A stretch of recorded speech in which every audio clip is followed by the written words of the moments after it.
Bienvenidos a Charlas desde el Laboratorio, una mirada desde la psicología científica.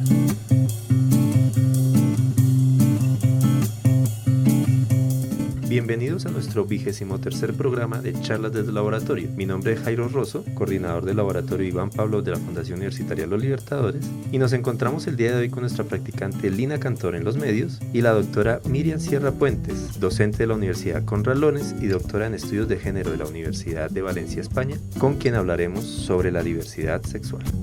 Estás escuchando Charlas desde el Laboratorio.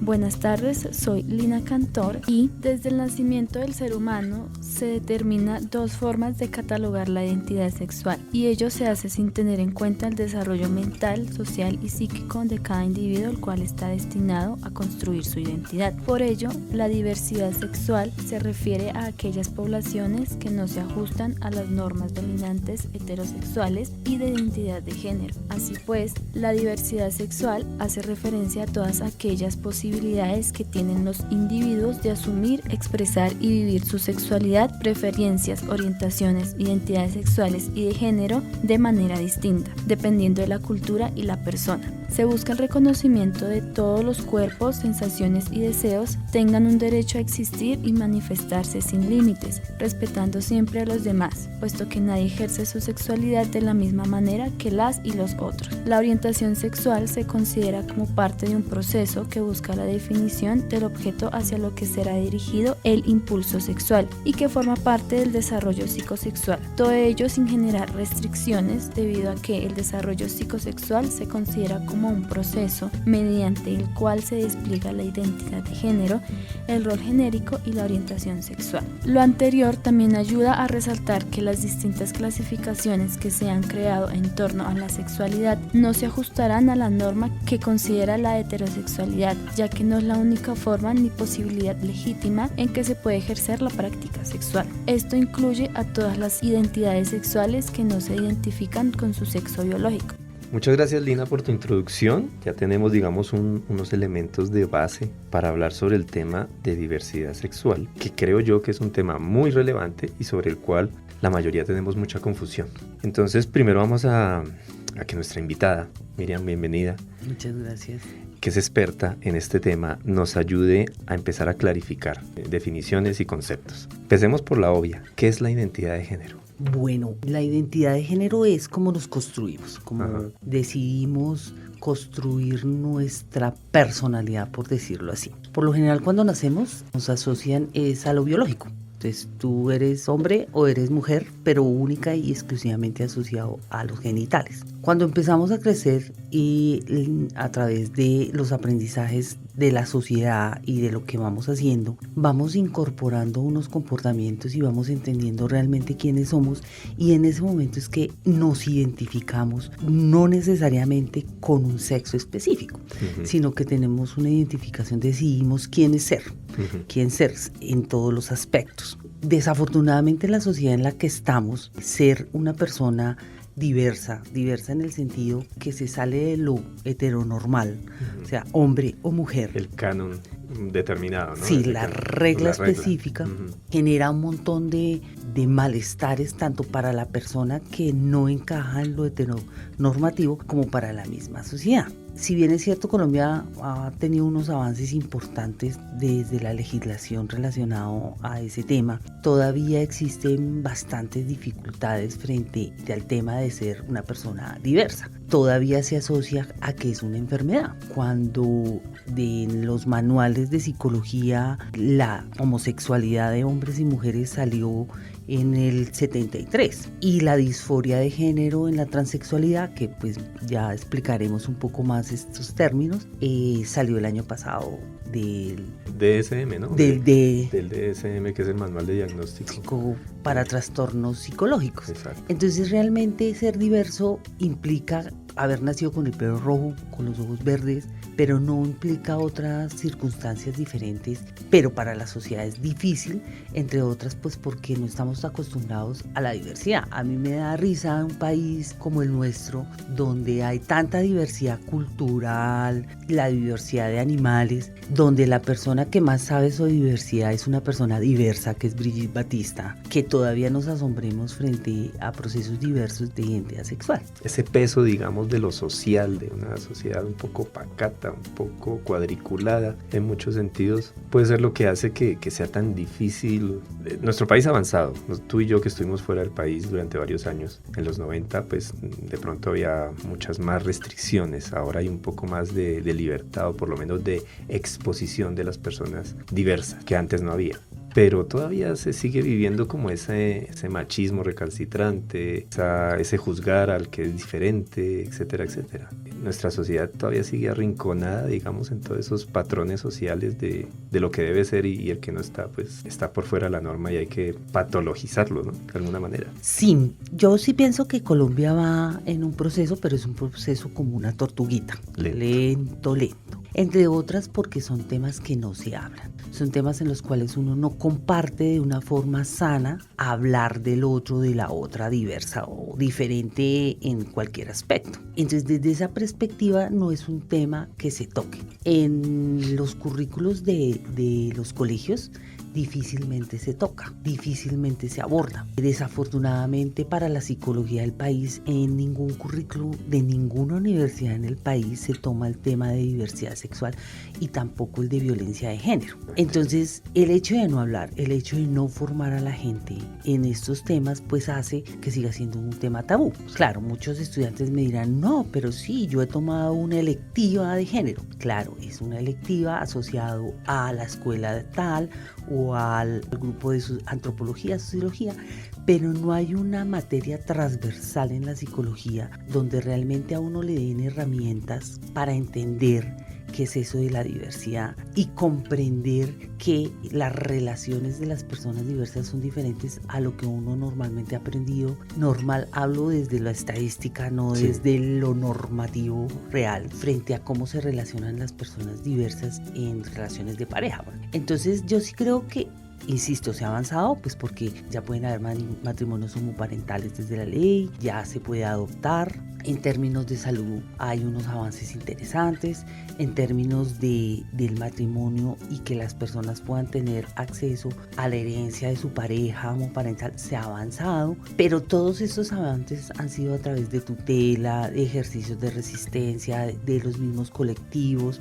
Entonces eso hace que pues siga siendo como un tema un poco oscuro. El tema se rescata fuertemente en la Constitución del 94. Ahí pasan cosas muy particulares y es que cuando se sientan a trabajar el tema de la Constitución se habla, pues era un momento inclusivo donde teníamos que estar todos juntos y entonces llaman a los raros, ¿no? A esa gente rara que no se sabe realmente quién es. Y los llaman y ellos empiezan a trabajar y montan aspectos legales muy interesantes porque en la Constitución hay puntos muy importantes sobre el tema de diversidad y ellos trabajan y de ahí surge la sigla LGBTI. Y uno se pregunta también por qué LGTBI, porque en Argentina es LGBTQ y en cada país hay una letra diferente. En Colombia trabajaron las lesbianas, los gays, los bisexuales, las personas transexuales y los intersex. Pero las que más trabajaron en el tema fueron las lesbianas. Ellas fueron las que realmente le metieron la ficha al documento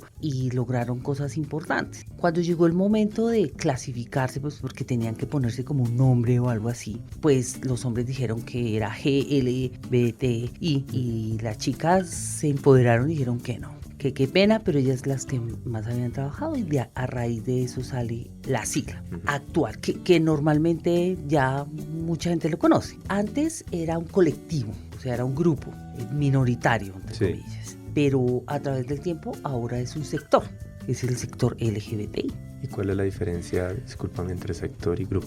Claro, cuando uno habla de grupo colectivo está hablando de minorías, o sea, de un grupo minoritario de la sociedad. Cuando hablamos de sector estamos hablando de un conjunto de colectivos que hacen que sea un poco más grande y tenga un significado más importante, más fuerte en la sociedad. Tanto así que hay asociaciones y hay la Cámara de Comercio LGBT. Entonces, a raíz del empoderamiento de la diversidad, se ha llegado allá. Vayamos a otra definición. ¿Qué es la orientación sexual? La orientación sexual no necesariamente tiene que ver con la identidad y con el tema de lo biológico del género, porque la orientación sexual va encaminada a lo erótico afectivo. Es lo que sentimos o lo que sienten los seres humanos frente a otros seres humanos, pero relacionado con lo erótico afectivo. Y ahí es donde uno empieza a entender un poco más las diferencias. Y antes de continuar, quisiera hacer una aclaración. Entonces, hablamos desde el género, que está asociado a lo biológico, que son hombres y mujeres.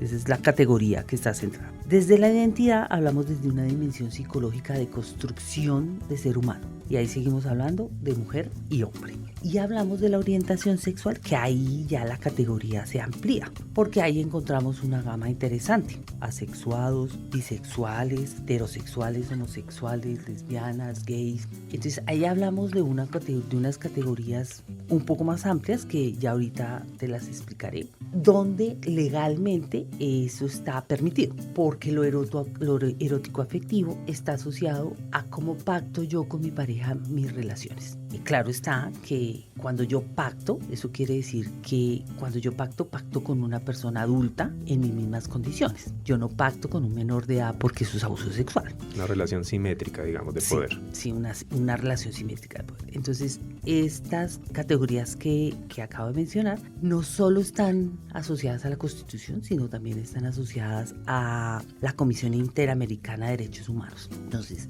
desde los derechos humanos se acredita este tipo de diversidades. Entonces, legalmente sí están establecidas, socialmente van en un camino.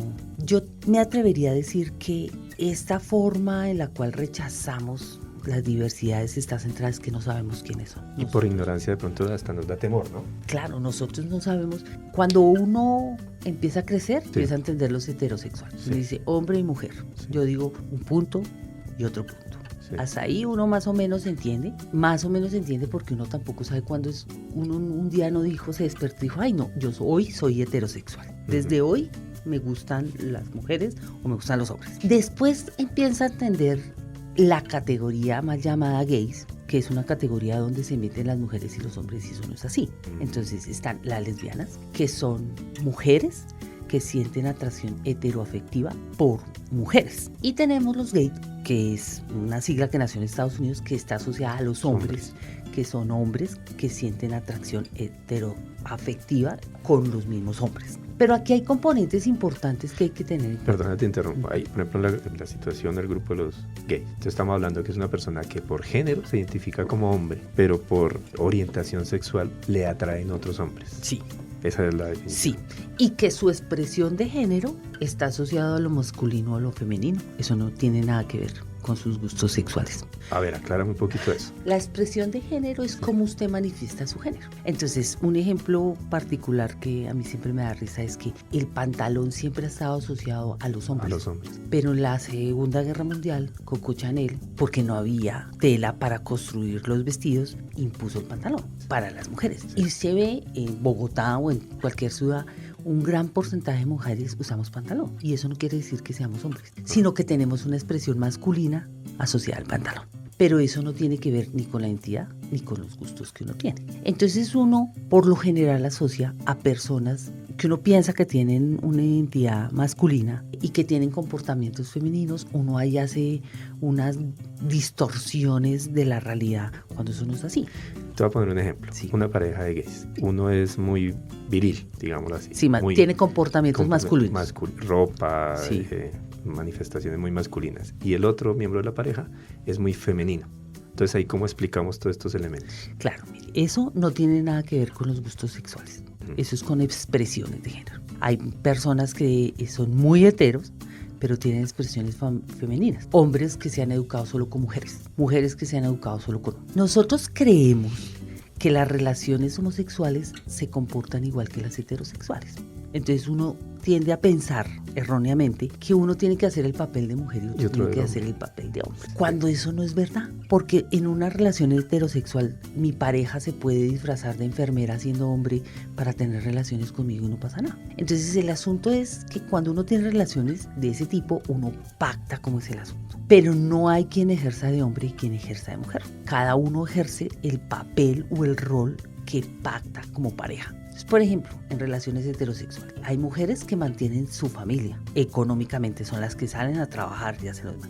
Y hay hombres que son los que se dedican a la casa, los amos de casa. Y eso no quiere decir que el hombre sea un homosexual o que la mujer sea lesbiana ni nada por el estilo. El asunto es que como queremos replicar el modelo heterosexual, que ese es el que entre comillas entendemos, queremos replicarlo, queremos que es así. Y eso no es verdad.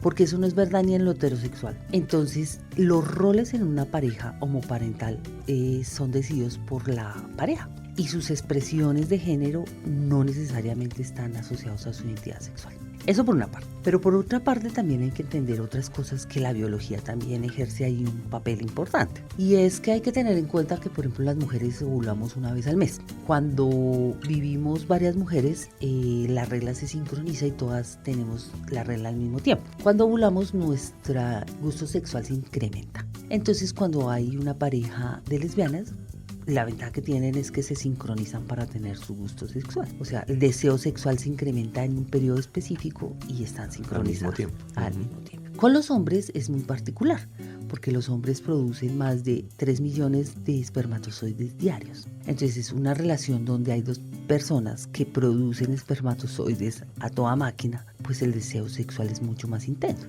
Y eso no quiere decir que sean promiscuos o que no sean promiscuos, porque eso no está relacionado directamente, sino que el deseo sexual es mucho más intenso.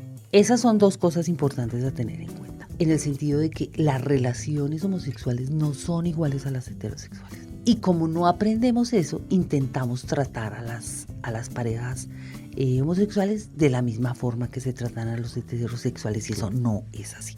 Entonces ahí caemos en el error de decir lo que estábamos hablando ahorita, que uno hace de mujer y otro hace de hombre. No, eso no tiene nada que ver. Porque en parejas heterosexuales hay parejas donde el sexo anal, por ejemplo, es bastante exitoso en la pareja, y eso no quiere decir que haya comportamientos homosexuales. Las relaciones sexuales se pactan con la pareja y se decide qué es lo que se va a hacer. Lo que pasa es que, claro, estamos muy estereotipados para la sexualidad, para el género, para todo, y lo que se sale como de esos parámetros ya se desvía y es algo patológico o raro, ¿no?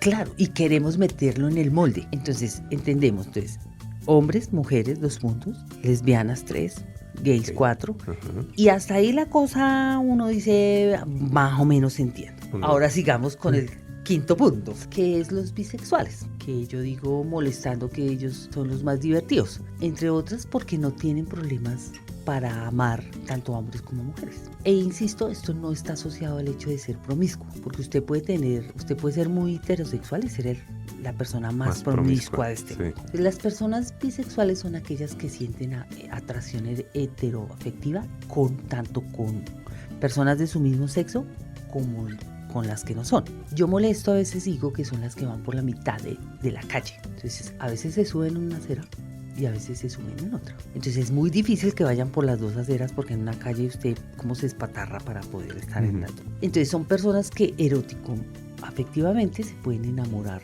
y pueden mantener relaciones estables en el tiempo con cualquiera de los dos géneros. Y sus relaciones son igual que todas las de las demás. Se relacionan igual, pactan lo mismo, o sea, todas las relaciones son así. Y eso no quiere decir que simultáneamente tengan 2 parejas. Entonces perfectamente uno puede conocer a una persona bisexual hoy que tiene una pareja masculina y en 2 años tiene una pareja femenina. Esas son las personas bisexuales, que todavía uno alcanza a entender más. Seguimos con las personas trans, que ahí es donde empieza a ser la cosa más... Como que la cosa uno empieza a decir, ¿qué pasó aquí? Entonces, las personas transexuales son las personas que nacen con un sexo diferente a su identidad. No es la persona que nace en el cuerpo ajeno. No, ellas nacen en el cuerpo que es, solo que socialmente no se identifican con su condición biológica. Psicológicamente tienen una identidad diferente a la de su cuerpo. A la de su cuerpo. Muchos empiezan tránsitos para modificar su cuerpo. Entonces, en la transexualidad hay como varias categorías. Entonces, tenemos una que es momentánea, que es cuando la persona hace una transición, pero circunstancial, que son los transformistas, que son las personas que se transforman para algo particular. Entonces, lo que yo decía, mi pareja que es hombre, yo quiero que se vista de enfermera, no de enfermero, sino de enfermera una noche para salir y tener sexo. Esa es una persona transformista. ¿Que sería equivalente a travestis? No, esa es otra categoría. Porque el transformista es circunstancial, es momentáneo. En un programa hay un personaje que se llama Barbarita. Ella es una persona transformista, que es circunstancial, es por un momento, o lo hace para trabajar o lo hace para tener relaciones sexuales. La persona travesti es otra categoría y es esa persona, uno, que no tiene conflictos con sus genitales, pero que hace una transformación de su cuerpo transitando al género contrario al que nació, pero hace una transformación exuberante. Entonces se pone los hipersenos, el hipertrasero, y es una persona muy llamativa, muy extrovertida. Brigitte Batista cabe en esa categoría, porque ella es una persona, cuando se muestra, es exuberante, quiere mostrar, y ella es casada, tiene hijas. Pero también es un momento particular. Cuando las personas transexuales entran en sus tránsitos, los tránsitos no terminan. O sea, no tienen tiempo de que, listo, yo me pongo los senos, me quito los genitales y ahí quedó. No, las personas transexuales transitan toda su vida en el género, pero pueden hacer transformaciones físicas o no lo pueden hacer. Pero entonces diríamos que una persona travesti en el fondo es porque está en el tránsito de la transexualidad.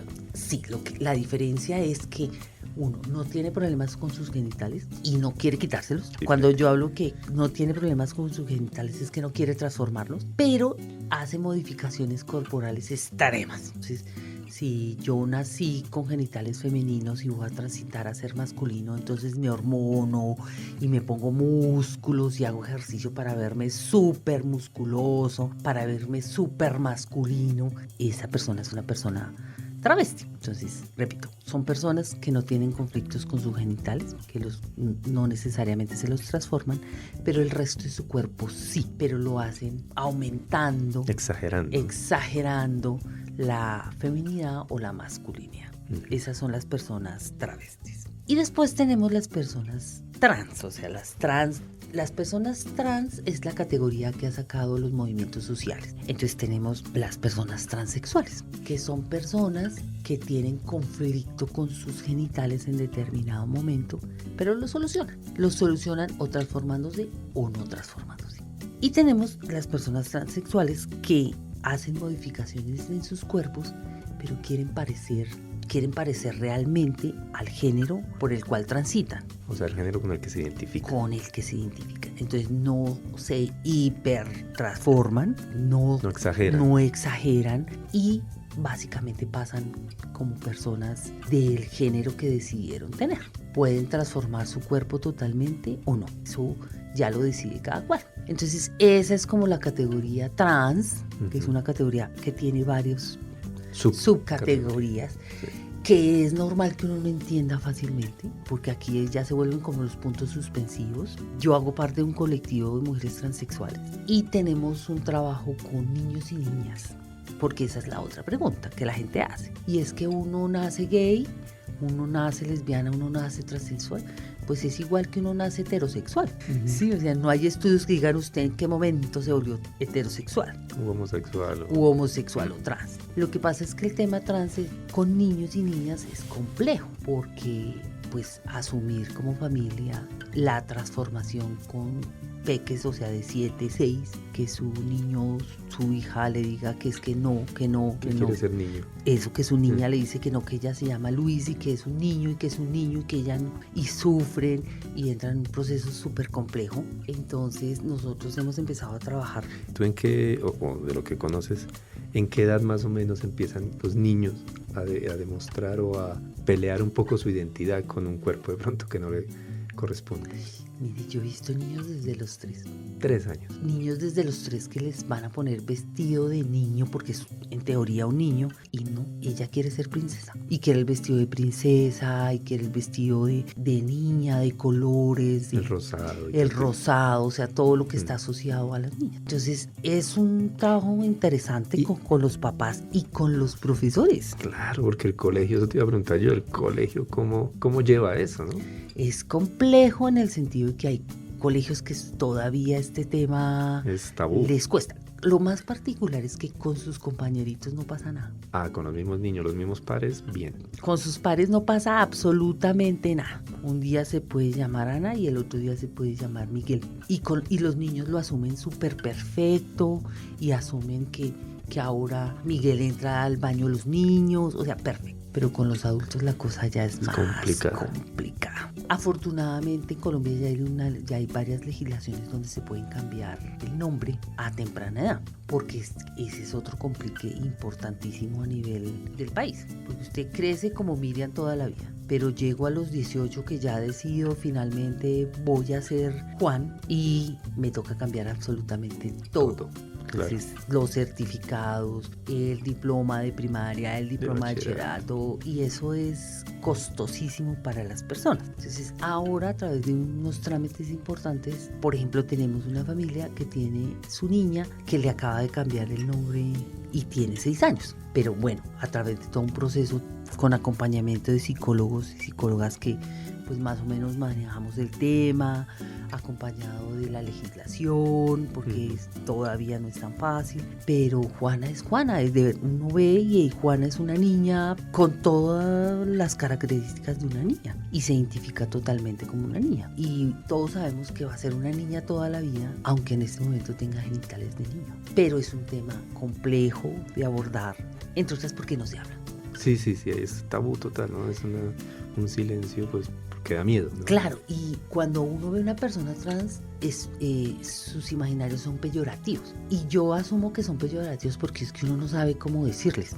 Pero entonces yo le digo a la gente, pero es lo mismo que cuando usted ve a una persona heterosexual, homosexual, pues pregúntele cómo se llama. Y así es que lo debe tratar. Entonces, cuando a usted le presentan a una persona, uno se la presenta y uno dice el nombre, uno dice no, mis genitales son tal. Entonces yo le digo a la gente, eso ahí no hay nada que ver, o sea, pregúntale cómo se llama y ahí sabe cómo manejarlo. Que nuestros imaginarios asociamos unas identidades a lo femenino y otras a lo masculino, y que muchas de esas personas nos tumban todos esos imaginarios. Sí, pero en últimas ellos desde lo legal tienen todos los derechos, desde otras perspectivas son seres humanos que merecen todo el derecho y el respeto que se merece cualquier ser humano, cualquier ser vivo en este planeta. Ninguna discriminación. Claro, ninguna discriminación. Yo a veces molesto cuando hago este tipo de charlas porque le digo a la gente, es que cuando usted discrimina es porque usted tiene una mano de cucarachas en la cabeza que toda no ha podido solucionar. Yo invito a la gente a entienda un poco. Empiece, lea. En este momento hay muchos videos y hay mucha información relacionada con la diversidad, entre otros porque hay muchos famosos, como el esposo de la Kardashian, que se han preocupado también por contar todos sus tránsitos y mostrar cómo son. Eso ha hecho que haya un poco más de visibilidad de la situación. De visibilidad. Entonces vamos en los puntos suspensivos de las trans. Pero aquí hay más. Esto es una historia larga, o sea, según National Geographic, podemos encontrar 200 clasificaciones. Aquí no vamos a hablar de las 200, sino como las que más uno va escuchando como para entender otro. Tenemos la Q.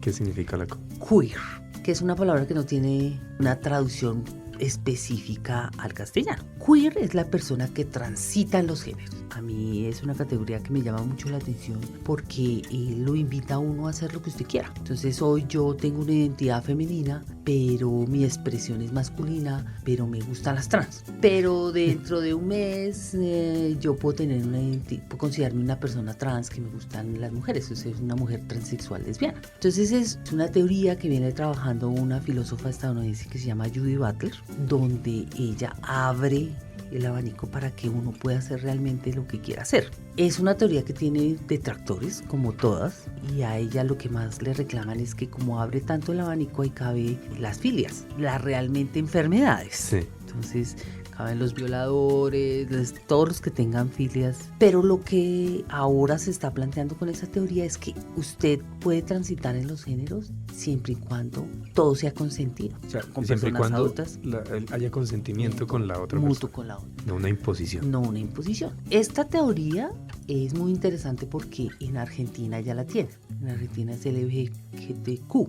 Y esa Q ha abierto la posibilidad para que haya una ley de identidad de género. ¿Eso qué quiere decir? Que las personas transexuales legalmente tienen derecho a sus transformaciones a través del sistema de salud. Entonces esto favorece muchísimo a la comunidad trans. Adicionalmente, en Argentina hay escuelas específicas para trabajar con personas trans y con personas heterosexuales y personas gays que son trabajadoras sexuales. Entonces las clases son entre 9 de la mañana y 3 de la tarde. Y a la par les tienen guardería para los hijos y las hijas. Y es procurar que la gente que se dedica a ese tipo de cosas pueda formarse. Y eso fue a través de lograr que la Q hiciera parte de las reivindicaciones de Argentina.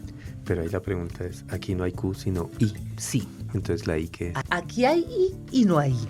Bueno, aquí en la Constitución hay I, pero cuando uno escucha hablar a las personas diversas, la I es invisibilizada. ¿Por qué? La I son las personas intersex, mal llamadas desde la biología los hermafroditas. Mal llamadas, y ya voy a explicar por qué. En la biología, en los animales no racionales, existen animales que tienen la posibilidad de mutar su sexo. Los caracoles, los pescados, los caballitos de mar. Entonces, cuando la especie se está acabando, ellos cambian a macho o a hembra para que la especie se mantenga. Y ellos son determinados hermafroditas. Como las ciencias sociales se deriva de las ciencias naturales, fue un término que se trajo, pero pues no tiene coherencia porque que los seres humanos realmente no podemos transformarnos así para poder mantener la especie. Sí, a voluntad no. A voluntad no se puede. Entonces la persona intersex es esa persona que tiene características tanto de hombre como de mujer. Y no solo físicas, porque lo particular es que son cromosomáticas. Entonces perfectamente uno puede mandarse a hacer un examen de cromosomas y que le dicen, no, es que usted es un intersex. Y han pasado casos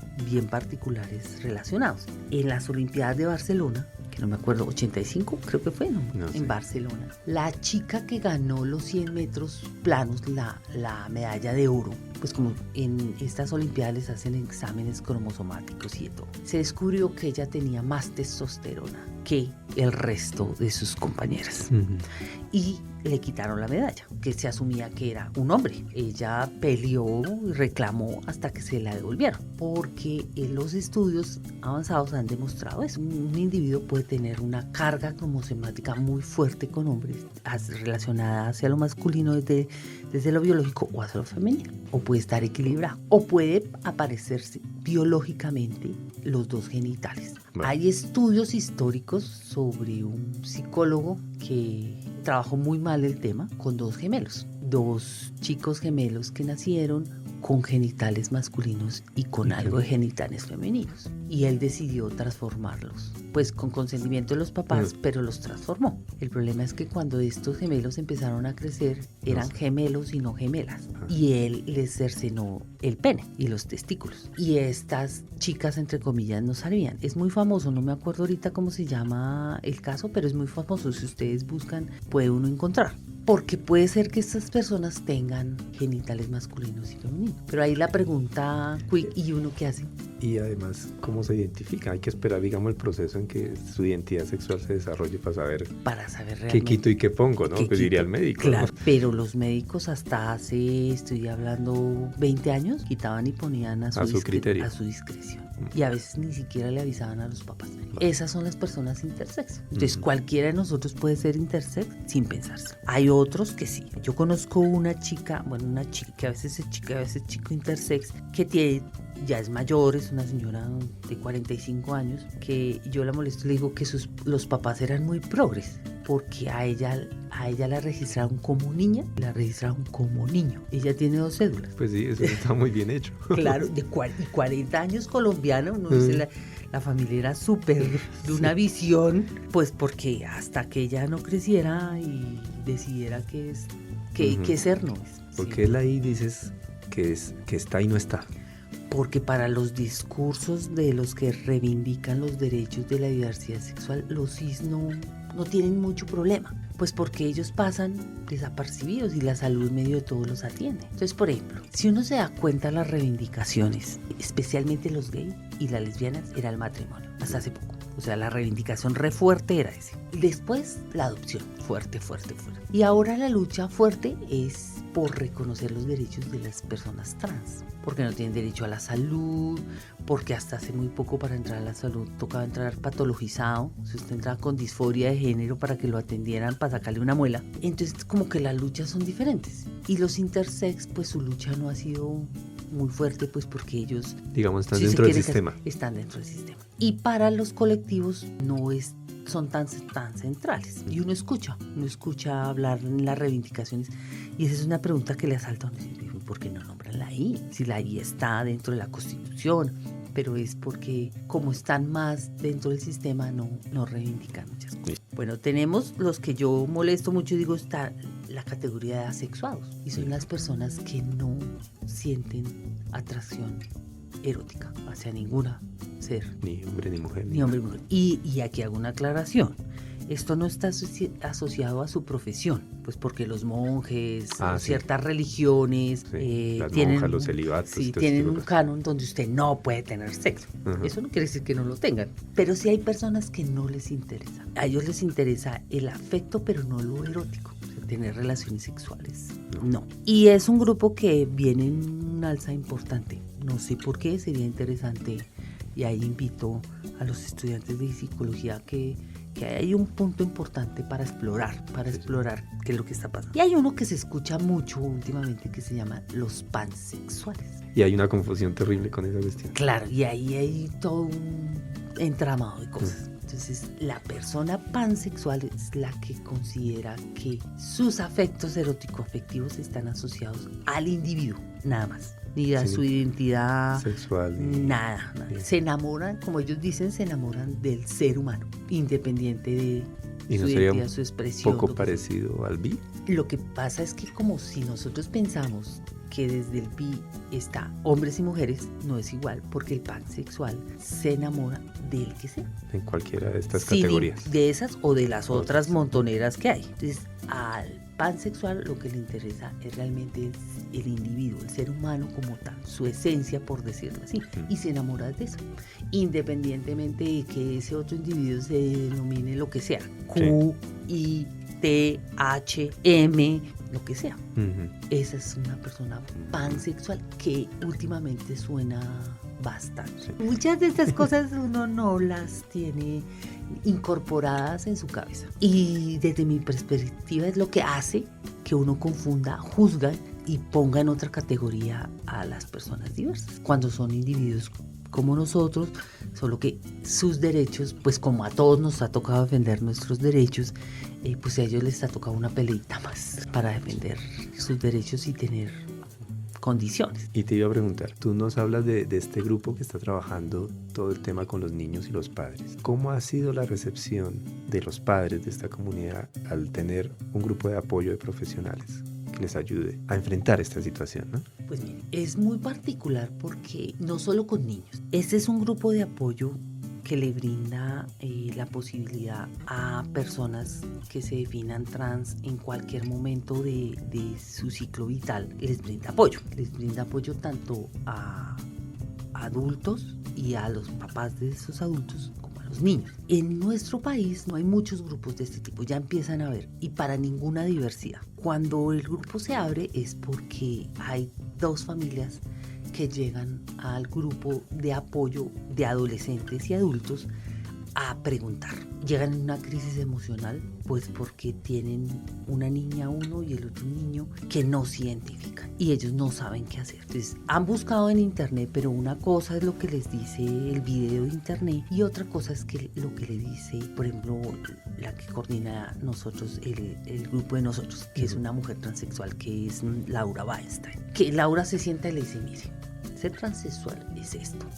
Y ella cuenta desde sus vivencias. Y les da la posibilidad a los papás de que se sientan comprendidos y que entiendan realmente qué es lo que les está pasando a sus hijos. Entonces el grupo de apoyo es bien interesante en el sentido que le brinda una orientación a papás y a mamás, pero pues tiene sus detractores, porque como todavía tenemos concepciones es que las personas diversas se vuelven o las vamos a convertir, y los medios de comunicación y muchas personas públicas no ayudan para que esto cambie. Entonces hay gente que asume que es que los papás están convirtiendo a sus hijas en hijos por frustraciones personales. Entonces el grupo lo que intenta hacer es acompañar a los papás, acompañar el proceso de las niñas y los niños, y no solo de los niños y las niñas, sino también de adolescentes y adultos. Nosotros acompañamos a la gente a comprar ropa, por ejemplo, a comprar su primer vestido de mujer, y que no sea maltratado o maltratada en el proceso, porque